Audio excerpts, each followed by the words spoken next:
It's 42 minutes after 1 p.m. Central African Time. This is The Upside on Channel Africa, the African perspective.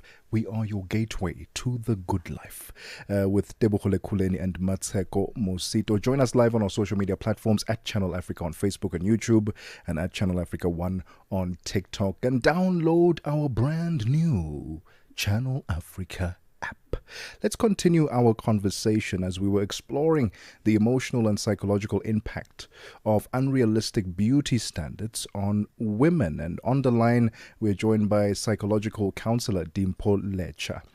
Dimpo, let's continue our conversation. And I guess we have to touch on social media because it plays quite a big role in helping us shape what beauty standards look like, what perfection looks like. How can we then develop healthier relationships with our social media platforms? Is it as easy as if there's an influencer or someone that you're following online that is making you look at yourself in a negative way, just simply unfollow them? Is it that simple? Mm-hmm. All right. So yes, that can be quite an important step in taking towards making sure that you relate healthily with your body.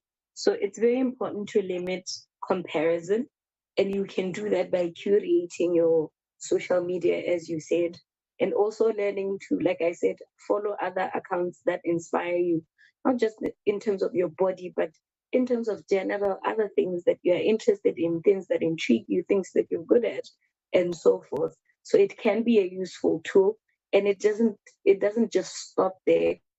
The other important thing that comes with that is learning how to then challenge your negative like inner dialogue, or when you see that thing, because sometimes it's not just one influencer, or it's more, learning how to then challenge your inner dialogue that is quite harsh, so to speak. Yeah.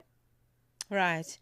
I want to put a spanner in the works, Dimpo, and talk about because I mean, even just how this conversation has been, tailored for how we're presenting it at the moment around girls and women, and how we are the ones that are experiencing body dissatisfaction. Let's look at this from the male perspective. Where are Mhm. they in terms of the physical pressures? Do men have the same issues? Because I've a lot of the time you'll see roundtable discussions, conversations with a group of women talking about this is the construct of the male, that women are this way, that we think about this way. They are the ones that are the lipstick manufacturers. They are the ones that are that have constructed the workforce to be the way it is. So where are they in this equation of physical and body dissatisfaction? Okay, thank you very much for bringing that up, because it's quite key, because men are not immune to body dysmorphia as well. They are all men. We want tall and dark, handsome, or we want certain men to look certain way. And so they too will find themselves being victims of such societal pressures as well. It's just that you find women more likely to experience these body image issues. For example, in Setswana, we have a saying, "Monna ha a bekliwe," or "Monna o kgomatiwa hela." That is to say, it's more acceptable for a man to look a certain way, and for women, we tend to be a bit more strict.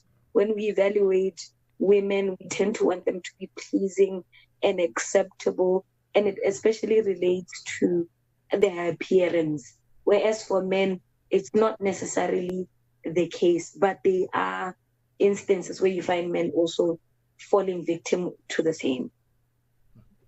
And Dimpo, are there practical steps that we can take, both men and women, to develop a healthier relationship with our bodies and the way that we look at ourselves? Okay. So I think, yes, there are practical steps that we can take. The first thing is learning to shift how we look at our bodies, and but rather as an instrument that carries us through life. When we start to look at our bodies with gratitude, our bodies carry us through so much. They are this vessel that we use to navigate life. So it's very important to shift how we look at our bodies. They carry us through so much, like I said. And also we then learn to listen to our bodies, learn to rest when we are tired, to eat when we are hungry, or to not overeat even if we want to, and to just move in ways that don't feel punishing to our body, whether it's our diet or the way that we exercise. And then to also speak kindly to ourselves, like I said, and then to engage in things that allow us to connect with our body positively, dancing, stretching, walking, anything that reminds you that your body is not an enemy but an ally, you know.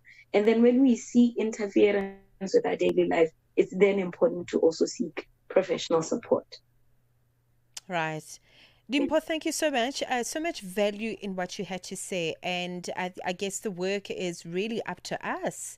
You know, at the end of the day, if you have identified the problem, then you can change it.